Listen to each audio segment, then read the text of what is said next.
Hello, dear friends. I know that I don't need to ask whether or not you have ever heard the name of Albert Einstein, because the whole world knows this great scientist who operated during the 20th century. He developed theories that are well known by physicists and other scientists, and we are glad that we can think of him in good terms with gratitude for what he has contributed.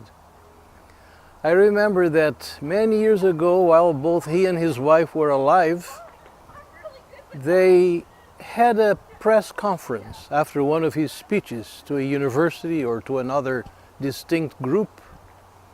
And the reporters who had never interviewed his wife decided to turn to her. And they asked a very unusual question. They said, "Mrs. Einstein, do you also understand the theories that your husband has developed? The theories that he deals with in his scientific work?" And she immediately was taken aback. And she said, "Oh no, absolutely not. I don't understand any of them. But Albert, I do. I understand Albert." And how interesting. She had all that she needed by understanding the man by her side, her husband. There's a sense in which all of us human creatures cannot understand so much about that which God has revealed to us in His Word. But to the extent that we can understand Him and be near Him, close to Him, that's all that we need. And of course He has chosen to reveal Himself to His human creatures. First of all, He did that in nature. As one of the psalmists declare, in Psalm 19 to be specific, the heavens declare the glory of God, and the firmament shows forth His handiwork. But God went a step farther. He wanted people to be able to touch Him, to know Him even more intimately. And that is when He sent His only begotten Son, Jesus, into the world, the perfect image of the Father.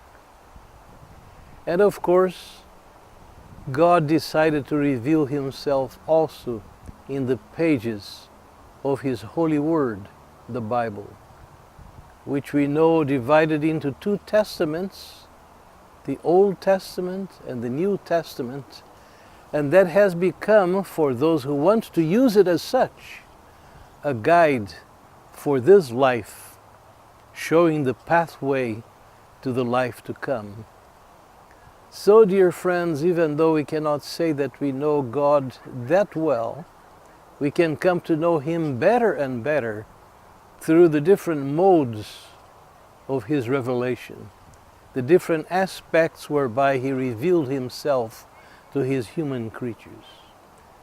Thank God for the Bible, because there we can read daily or frequently and understand more fully His purposes for His human creatures, so that we may not have lives of mediocrity, not lives of defeat, but lives that can be truly victorious and triumphant through all the guidelines that we observe, which He has placed there for our own benefit.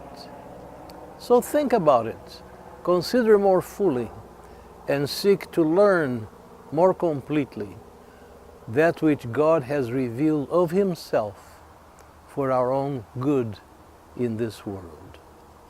We'll see you again very soon. Bye-bye.